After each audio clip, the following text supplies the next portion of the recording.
Hello दोस्तों, horror tales stories में आपका फिर से स्वागत है। मेरा नाम हनी है और आज मैं फिर से लेकर आ गया हूं आपके लिए सब्सक्राइबर्स द्वारा भेजी सच्ची और नई हॉरर स्टोरीज। दोस्तों, मैं आपसे एक रिक्वेस्ट करता हूं कि कृपया इन स्टोरीज के बेस्ट एक्सपीरियंस के लिए इन्हें अंधेरी रात में हेडफोन्स के साथ देखें और चलते हैं स्टोरी की ओर। ये कहानी नेहा की है, जो गर्ल्स हॉस्टल में रहती है और वह अपने कॉलेज खत्म होते ही कॉल सेंटर जॉब ज्वाइन कर लेती हैं। नेहा अपनी नई जॉब के लिए बहुत उत्साहित है। नेहा की नौकरी का पहला दिन है और वह तैयार होकर समय से पूर्व ही कॉल सेंटर पहुंच जाती है, जहां उसे उसके टीम लीडर उसे काम की प्रक्रिया समझाते हैं। नेहा कॉलेज में बहुत ही होनहार छात्रा थी, इसीलिए उसे काम को समझने में कोई ज्यादा परेशानी नहीं होती और वह पहले ही दिन से क्लाइंट कॉल अटेंड करने लगती है। नेहा के बात करने का तरीका इतना अच्छा रहता है कि वह पहले ही दिन कई ऑर्डर जनरेट कर देती है। यह देखकर नेहा का टीम लीडर बहुत खुश होता है और उसके काम के लिए उसे सबके सामने प्रोत्साहित करता है। नेहा खुश हो जाती है और कई दिन होने के बाद अब नेहा को भी यह काम अच्छा लगने लगता है। नेहा अपने काम से इतना प्यार करने लगती है कि उसे कई बार अपनी टाइमिंग का भी पता नहीं चलता। कई दिन ऐसे ही चलते रहते हैं। एक दिन नेहा का टीम लीडर उसे नाइट शिफ्ट करने के लिए कहता है, लेकिन नेहा रात में काम करने को मना कर देती है। दरअसल कॉल सेंटर की रात को काम करने वाले स्टाफ में कमी आ जाती है, जिसकी वजह से नेहा को अप्रोच किया जाता है। काम की मजबूरी के चलते नेहा हाँ कर देती है और अगली रात 8 बजे से नेहा कॉल सेंटर पहुंच जाती है। नेहा जैसे ही अपना हेडफोन लगाती है, लेकिन वह इस कॉल को नजरअंदाज कर देती है। उसे लगता है यह जरूर किसी की शरारत होगी और वह रात की शिफ्ट खत्म करके सुबह अपने हॉस्टल पहुंचती है। हॉस्टल में नेहा खाना खाते वक्त टीवी देख रही होती है। तभी उसे खबर मिलती है कि उसके टीम लीडर की कार एक्सीडेंट में मौत हो गई है और यह देखते ही नेहा अपना खाना छोड़कर अपने कॉल सेंटर भागती है। वहां उसे पता चलता है कि उसके टीम लीडर नाइट शिफ्ट खत्म करके अपने घर जा रहे थे और रास्ते में ही एक ट्रक से उनका एक्सीडेंट हो गया और उनकी मौत हो गई। लेकिन नेहा इसलिए ज्यादा परेशान थी क्योंकि रात को जो कॉल आया था उसमें यही मैसेज था कि सुबह तुम्हारे टीम लीडर की कार एक्सीडेंट से मृत्यु हो जाएगी, और वह कॉल हकीकत में बदल चुका था, जिससे नेहा बहुत परेशान थी। वह सभी को यह बात बताना चाहती थी, लेकिन उसे अच्छे से पता है कि कोई उसकी बात का यकीन नहीं करेगा। नेहा पता करना चाहती है कि वह कॉल किसने किया था, इसलिए वह अपने एडमिनिस्ट्रेशन में जाकर कॉल डिटेल पता करती है। लेकिन जिस समय नेहा को कॉल आया था उस समय का कोई भी रिकॉर्ड मौजूद नहीं होता। इसका मतलब उस समय किसी क्लाइंट का कॉल नेहा को नहीं आया था। नेहा इस बात पर यकीन ही नहीं कर पा रही थी कि उस कॉल की वजह से ही उसके टीम लीडर की मौत हुई, और वह परेशान होकर अपने हॉस्टल वापस लौट जाती है। सारा दिन परेशानी झेलने के बाद वह अपनी नाइट शिफ्ट के लिए तैयार होती है और कॉल सेंटर पहुंच जाती है। यहां उसके सहकर्मी पहले से ही काम कर रहे होते हैं और टीम लीडर के स्थान पर एक नए व्यक्ति को नियुक्त किया जाता है। नेहा जाते ही नए टीम लीडर से परिचय करती है और उसके बाद क्लाइंट कॉल अटेंड करने में लग जाती है। देखते ही देखते रात 12 बज जाते हैं और फिर उसे उसी तरह का एक और कॉल आता है और उसमें बताया जाता है कि आज रात 2 बजे कॉल सेंटर के सर्वर रूम में आग लग जाएगी, जिससे कॉल सेंटर का सारा क्लाइंट डाटा बर्बाद हो जाएगा और इससे कंपनी को बहुत नुकसान होगा। लेकिन नेहा इस बार इस बात को हल्के में नहीं लेती और अपने नए टीम लीडर से जाकर सारी बात बता देती है, और वह भी नेहा की बात पर भरोसा करते हुए सर्वर रूम का परीक्षण करता है। लेकिन वहां किसी तरीके की तकनीकी खराबी नहीं होती और वह नेहा से कहता है, यहां सब कुछ ठीक है, दुर्घटना होने का तो सवाल ही पैदा नहीं होता है। जरूर तुम्हें फर्जी कॉल आया होगा, तुम अपने काम में लग जाओ। इन सब बातों पर ध्यान मत दो, कॉल सेंटर में स्पैम कॉल आम बात है। और नेहा वापस कॉल अटेंड करने में लग जाती है। कुछ समय बाद जैसे ही 2 बजते हैं, सर्वर रूम में एक छोटा सा धमाका होता है और काम कर रहे सभी लोग भागते हुए वहां पहुंचते हैं और देखते ही देखते सारे कमरे में आग लग जाती है। टीम लीडर सभी से आग बुझाने को कहते हैं। तभी वहां रखे हुए पानी के कंटेनर से सभी आग बुझाने में कामयाब हो जाते हैं। लेकिन सर्वर रूम जलकर खाक हो चुका था और अब वहां कोई बैकअप नहीं किया जा सकता था। मतलब जो कॉल आया था वह पूरी तरह सच साबित हो चुका था और यह बात केवल नेहा और उसका टीम लीडर ही जानते थे। नेहा का टीम लीडर उसे अपने चैम्बर में बुलाता है और नेहा से पूछता है, तुम्हें ऐसे कॉल कब से आ रहे हैं? नेहा कहती है, जिस दिन से मेरे काम की शिफ्ट चेंज हुई उसी रात 12 बजे पहला कॉल आया था डीजा, लेकिन मैंने उसे ज्यादा महत्व नहीं दिया था और जब उस कॉल में बताई गई बात सच हो गई तो मैं दूसरी कॉल आते ही आपके पास आई और यह घटना भी सच हो गई। टीम लीडर नेहा के साथ मिलकर योजना बनाता है और अगली रात 12 बजे के कॉल के लिए दोनों तैयार होते हैं, जिसमें एक ही कॉल को सुनने के लिए दोनों अलग अलग हेडफोन कनेक्ट करते हैं।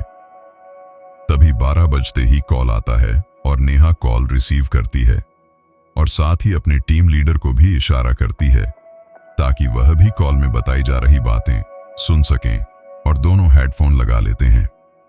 नेहा की हेडफोन में आवाज आती है कि आज कॉल सेंटर के चौकीदार की मौत करंट लगने से होगी और तभी नेहा डर की वजह से हेडफोन निकाल देती है और टीम लीडर के चैम्बर में भागते हुए जाती है और कहती है, सर सुना आपने, आज हमारे कॉल सेंटर के चौकीदार की मौत होने वाली है। लेकिन ताज्जुब की बात तो यह है कि टीम लीडर को कोई आवाज नहीं सुनाई दी थी और उसके हिसाब से नेहा को भी कोई कॉल नहीं आया था क्योंकि ट्रैकिंग डिवाइस में किसी कॉल की पुष्टि नहीं हो रही थी।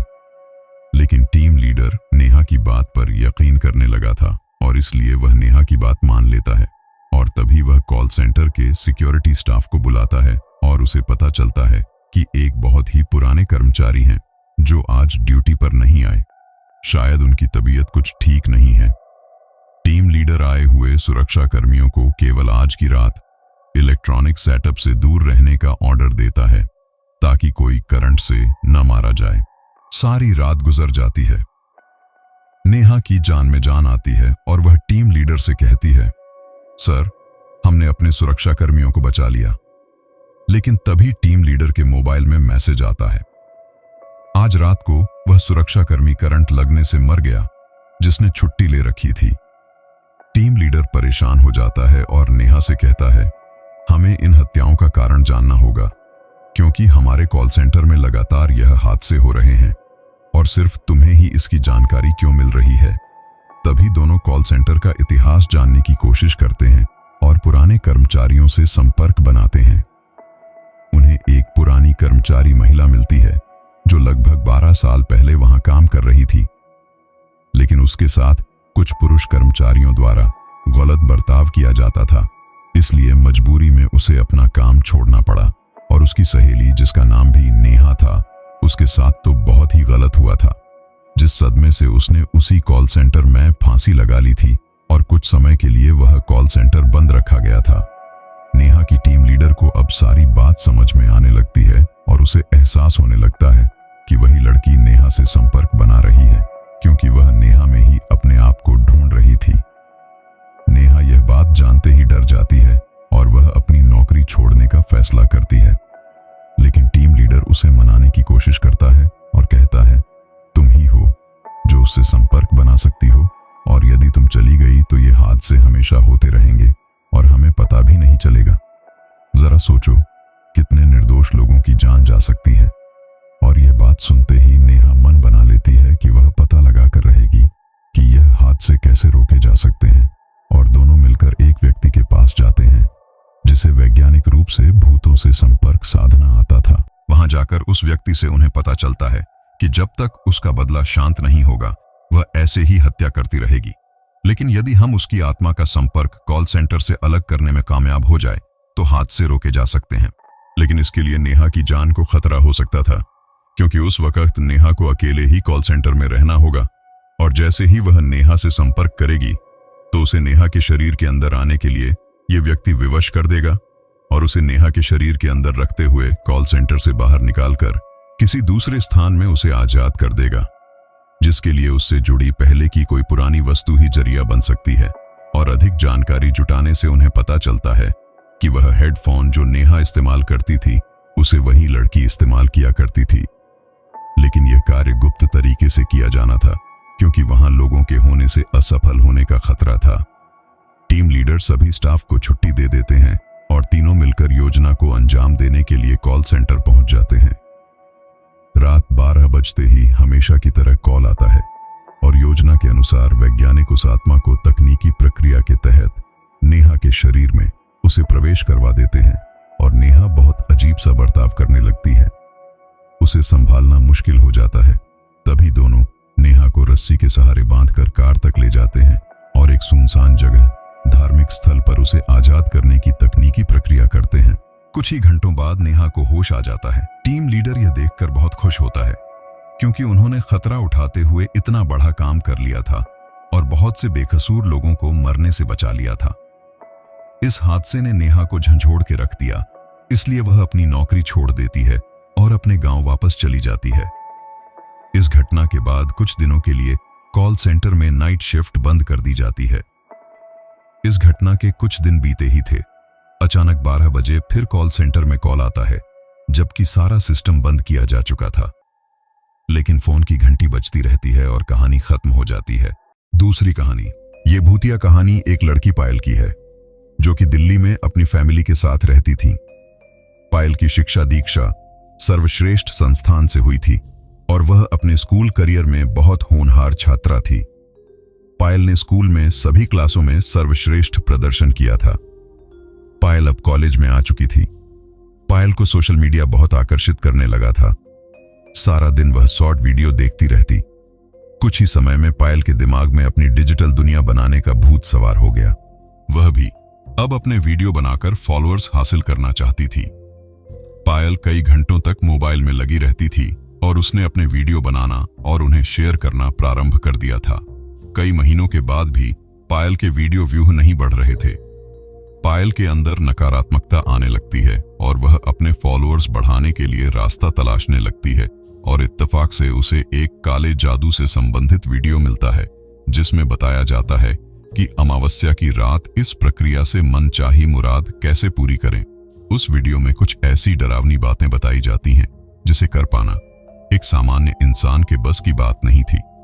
लेकिन पायल ने तो ठान लिया था कि वह अपने फॉलोअर्स बढ़ाने के लिए किसी भी हद तक जा सकती है। वीडियो के अनुसार श्मशान में जाकर पूरी रात प्रक्रिया करनी होगी और इसमें जान जाने का भी खतरा हो सकता था। लेकिन पायल के इरादे मजबूत थे और वह इस काम को करने के लिए अमावस्या की काली रात चुन लेती है। रात 12 बजते ही श्मशान घाट पहुंच जाती है। पायल के लिए यह अनुभव नया था, इसलिए वह घबरा रही होती है। कुछ ही घंटों में पायल को डर लगने लगता है और श्मशान में एक जोरदार आवाज आ जाती है और उसे सुनते ही पायल बेहोश हो जाती है। कुछ घंटे गुजरने के बाद जैसे ही पायल अपने होश में आती है तो सुबह हो चुकी होती है। पायल को बहुत गुस्सा आता है क्योंकि उसे अब यह मौका अगली अमावस्या को ही मिलेगा।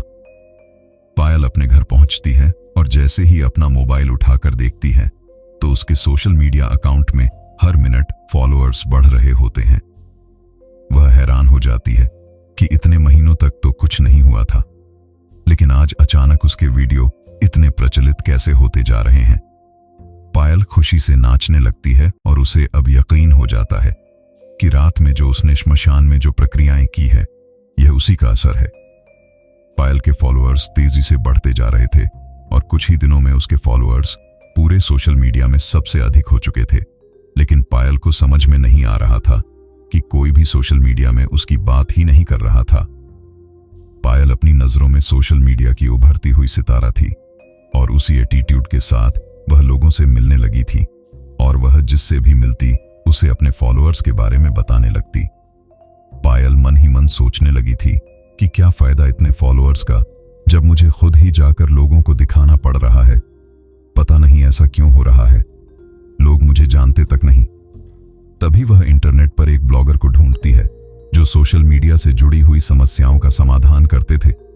पायल उन्हें कमेंट करती है कि लाखों फॉलोअर होने के बाद भी वह प्रचलित नहीं हो पा रही है, उसे क्या करना चाहिए, और कमेंट करने के बाद अपना मोबाइल बंद करके सो जाती है।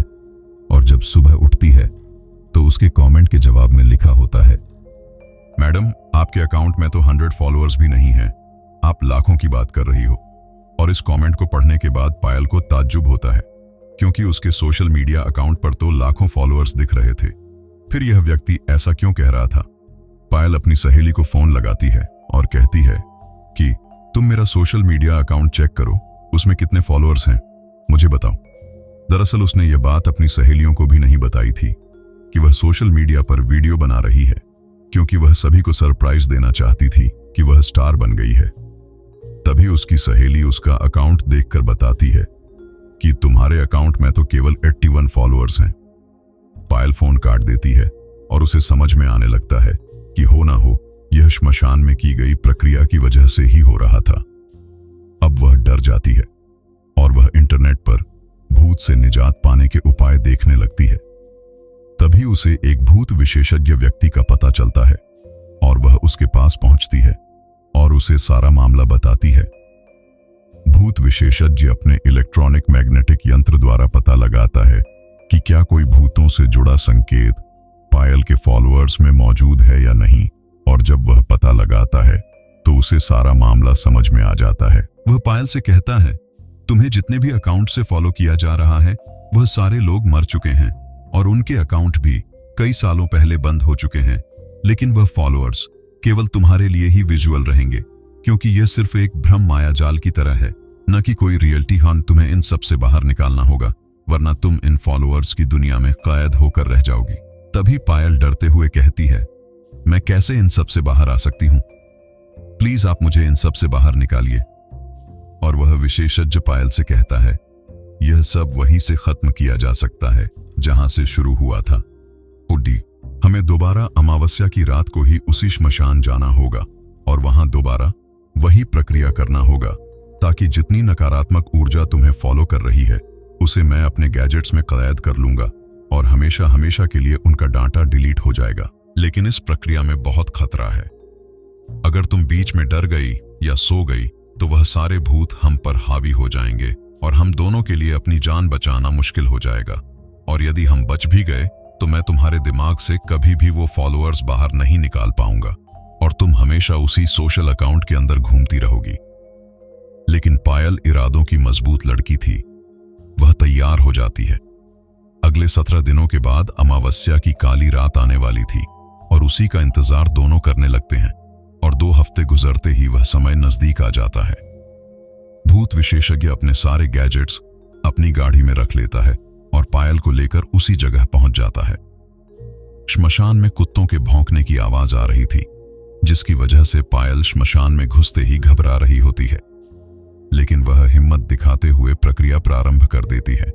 और यहां गाड़ी के अंदर भूत विशेषज्ञ भी अपने कंप्यूटर सर्वर मेमोरी में भूतों को कैद करने के लिए तैयार रहता है।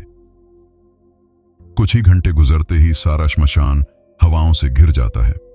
किसी को कुछ दिखाई नहीं देता और इसी बीच पायल गायब हो चुकी होती है। भूत विशेषज्ञ पायल को कांटेक्ट करने की कोशिश करता है, लेकिन पायल का कोई जवाब नहीं आता और वह अब सोचने लगता है, कहीं पायल को कुछ हो तो नहीं गया। वह भागते हुए पायल के पास पहुंचता है और जब उसे वहां नहीं दिखती तो दौड़ते हुए उसकी जगह के पास जाता है और अचानक एक जोरदार धक्के के साथ वह उछलकर दूर दीवार से जाकर टकरा जाता है और सर में चोट लगने की वजह से बेहोश हो जाता है। और कुछ घंटे गुजारने के बाद जब उसकी आंखें खुलती हैं तो वह पायल को फोन लगाता है और पायल फोन उठा लेती है। वह घबराकर पूछता है, तुम कहां हो पायल? और वह जवाब देते हुए कहती है, मैं तो अपने घर पहुंच चुकी हूं। मुझे रात की कोई बात याद नहीं है और मुझे यह भी याद नहीं कि मैं अपने घर कैसे पहुंची, लेकिन खुशी की बात यह है कि मेरे अकाउंट में अब सिर्फ 37 फॉलोअर्स दिख रहे हैं, जो कि रियल है। और तभी भूत विशेषज्ञ अपने सिस्टम को चेक करता है और वह खुश हो जाता है, क्योंकि उसके कंप्यूटर मेमोरी में आत्माएं कैद हो चुकी थी। पायल के सोशल मीडिया अकाउंट से सारे भूत फॉलोअर्स खत्म हो चुके थे और इसी के साथ आधुनिक युग की दहशत भरी कहानी खत्म हो जाती है। तीसरी कहानी। भूतों की कहानी सुनना सभी को अच्छा लगता है, लेकिन कई बार कुछ कहानियां इतनी डरावनी होती हैं जो हमारे जीवन पर सीधा असर डालती हैं। आज के डिजिटल युग में लोग अनदेखे खतरों से अनजान हैं। कुछ काली ताकतें आधुनिक दुनिया में भी अपना वर्चस्व बनाना चाहती हैं। वेब ट्रैप इसी पर आधारित एक रूहानी घटना है। इंजीनियरिंग कॉलेज में करण नाम का एक लड़का पढ़ता था। वह कंप्यूटर सॉफ्टवेयर की शिक्षा ग्रहण कर रहा था, लेकिन उसे कंप्यूटर से संबंधित भाषाओं को समझने में परेशानी होती थी, जिसकी वजह से वह अपनी कक्षा में सबसे कमजोर विद्यार्थी कहलाता था। करण अपनी जिंदगी से निराश हो चुका था। एक दिन करण क्लास में जल्दी पहुंच जाता है और क्लास में अकेला बैठा अपनी किताब पढ़ रहा होता है। तभी क्लास में कुछ लड़के करण को अकेला पाकर परेशान करने लगते हैं। उनसे तंग आकर करण क्लास के बाहर जाना चाहता है, लेकिन वह लड़के उसे खींचकर फर्श पर गिरा देते हैं। उनकी ऐसी हरकतों से करण को बहुत दुख होता है, लेकिन वह कमजोर है, इसलिए किसी का प्रत्युत्तर नहीं दे सकता। करण रोता हुआ अपने स्कूल से बाहर आ जाता है और कुछ दूर पैदल चलते चलते सड़क के किनारे निराश होकर बैठ जाता है। करण कई घंटों तक रोड के किनारे एक पेड़ की छाया के नीचे बैठकर अपनी किस्मत को कोस रहा होता है। उसी वक्त वहां से एक व्यक्ति अजीब सी वेशभूषा में करण के सामने आकर रुक जाता है और करण से पूछता है, दुखी क्यों हो बेटा? लेकिन करण उसकी बात का कोई जवाब नहीं देता। वह व्यक्ति अपनी पोटली से एक लिफाफा निकालकर करण के हाथ में दे देता है और कहता है, जा बेटा, अब दुनिया तेरे कब्जे में होगी, और वहां से चला जाता है। करण लिफाफे को चारों तरफ से पलटाकर देखता है और सोच में पड़ जाता है कि यह क्या है। और जैसे ही वह लिफाफा खोलकर देखता है तो उसके अंदर एक कंप्यूटर सॉफ्टवेयर प्रोग्राम की कोडिंग लिखी होती है। करण कंप्यूटर सॉफ्टवेयर से संबंधित शिक्षा ग्रहण कर रहा था, इसलिए उसे समझ में आ जाता है कि यह एक सॉफ्टवेयर प्रोग्राम है। करण के मन में जिज्ञासा बढ़ जाती है और अब वह जानना चाहता है कि यह कौन सा सॉफ्टवेयर होगा। तभी वह सड़क से उठकर अपने हॉस्टल पहुंचता है और अपने कंप्यूटर पर उस व्यक्ति का दिया हुआ सॉफ्टवेयर इंस्टॉल कर देता है। सॉफ्टवेयर इंस्टॉल करते ही कंप्यूटर स्क्रीन लाल हो जाती है। शाम का कंप्यूटर में करण के कॉलेज के सभी छात्रों की सूची को प्रदर्शित होने लगती है। करण सभी को सॉफ्टवेयर शेयर कर देता है। तभी अचानक कंप्यूटर बंद हो जाता है। करण के कोशिश करने के बाद भी वह स्टार्ट नहीं होता। करण कंप्यूटर को ऐसे ही बंद करके सो जाता है और अगले दिन जब करण उठता है तो सब कुछ सामान्य हो चुका होता है। करण जल्दी से तैयार होकर अपने कॉलेज के लिए निकल जाता है। जैसे ही करण अपनी क्लास में प्रवेश करता है तो कुछ लड़के उसे घूरने लगते हैं। करण उन्हें नजरअंदाज करके अपनी जगह पर बैठ जाता है और अपना लैपटॉप खोलकर पढ़ाई करने लगता है। लेकिन कुछ देर बाद करण दोबारा पलटकर देखता है और तब भी वह लड़के उसे घूर रहे होते हैं। करण हिम्मत दिखाकर उन लड़कों से कहता है, घूर क्यों रहे हो? तुम लोग भी अपनी पढ़ाई करो। लेकिन करण की बात का उन पर कोई असर नहीं होता और वह लगातार करण को घूरते ही रहते हैं। करण अपनी कंप्यूटर स्क्रीन पर देखता है तो उसे उन्हीं लड़कों के नाम दिखाई देते हैं जो उसे घूर रहे होते हैं और उनके नाम के सामने डिजिटल इंस्ट्रक्शन दिए होते हैं। और जैसे ही करण कंप्यूटर ऑप्शन एक्टिवेट करता है वह सारे लड़के करण के कंट्रोल में आ जाते हैं। लेकिन करण इन बातों से अनजान होता है। उसे नहीं पता चलता कि वह वेब ट्रैप सॉफ्टवेयर को इंस्टॉल कर चुका था, जिसकी वजह से वह किसी भी व्यक्ति को मानसिक तौर पर अपने सॉफ्टवेयर में कैद कर सकता था और वह अपनी मर्जी से किसी को भी सिग्नल देकर चला सकता था। करण अपने कंप्यूटर में जैसे ही लड़कों को बैठने का इंस्ट्रक्शन देता है तो वह सब बैठ जाते हैं। करण को यह देखकर ताज्जुब होता है, लेकिन उसे अब एहसास होने लगता है कि जरूर इस सॉफ्टवेयर में कोई शक्ति है और वह मन ही मन खुश होने लगता है। करण जल्दी से अपना लैपटॉप बंद करके अपने हॉस्टल चला जाता है। करण अब अपनी बेइज्जती का बदला लेना चाहता था। वह अपने कॉलेज के सभी छात्रों को वेब ट्रैप सॉफ्टवेयर का नोटिफिकेशन भेज देता है और धीरे धीरे करके सभी छात्रों को अपने कंट्रोल में कर लेता है। कॉलेज मैनेजमेंट को छात्रों की ऐसी हालत देखकर अजीब लगता है और वह सभी की काउंसलिंग करने के लिए एक सेमिनार आयोजित करते हैं। करण भी सेमिनार में पहुंचता है, लेकिन उसे अब अपनी ताकत पता चल चुकी थी और वह सभी को परेशान करने के लिए सेमिनार पहुंचा होता है। करण अपना लैपटॉप खोलकर सॉफ्टवेयर एक्टिव कर देता है और एक एक करके सभी छात्रों को अजीब अजीब इंस्ट्रक्शन देने लगता है, जिसकी वजह से सेमिनार का माहौल खराब हो जाता है और सभी छात्र एक दूसरे से लड़ने लग जाते हैं। करण को यह सब देखकर बहुत मजा आ रहा होता है। अब धीरे धीरे करण का दिमाग शैतानी होता जाता है और अब वह आपराधिक गतिविधियों को अंजाम देने का मन बना लेता है। करण के स्वभाव में परिवर्तन आने की वजह से सॉफ्टवेयर में भी बदलाव आ जाते हैं। अचानक कंप्यूटर स्क्रीन पर ऑप्शन दिखाई देता है, शेल्फ एक्टिवेशन, और करण इस ऑप्शन को एक्टिव कर देता है और अगले ही क्षण करण स्क्रीन के सामने बेसुध होकर बैठ जाता है और बिना कोई प्रतिक्रिया दिए कंप्यूटर स्क्रीन को देखता रहता है। 2 दिनों तक करण के कमरे से कोई हलचल नहीं होती तो हॉस्टल के कुछ छात्र करण के कमरे का दरवाजा तोड़ देते हैं और जैसे ही अंदर जाकर देखते हैं तो करण कंप्यूटर स्क्रीन के सामने अपनी कुर्सी पर बैठा हुआ दिखाई देता और जैसे ही वह उसे स्पर्श करते हैं तो वह गिर जाता है। सभी उसे उठाकर दोबारा कुर्सी में बैठाने का प्रयास करते हैं लेकिन वह मर चुका होता है। दरअसल 2 दिनों से वह बिना कुछ खाए पिए लगातार एक ही स्थिति में बैठे रहने की वजह से रक्त प्रवाह रुक चुका था और इस वजह से उसकी मौत हो जाती है और करण के साथ सॉफ्टवेयर का रहस्य भी दफन हो जाता है। तो दोस्तों, आपको मेरी यह वीडियो कैसी लगी आप हमें कमेंट करके जरूर बताएं और अगर आपको भी अपना कोई एक्सपीरियंस हमारे साथ शेयर करना हो तो डिस्क्रिप्शन में दिए गए हमारे व्हाट्सएप नंबर या हमारे Instagram account horror tales stories पर भेज सकते हैं। और हाँ दोस्तों, हमारी वीडियो को लाइक शेयर करें जिससे हमें मोटिवेशन मिलती है और ऐसी और कहानियों के लिए हमारा चैनल हॉरर टेल्स स्टोरीज को सब्सक्राइब करें। धन्यवाद।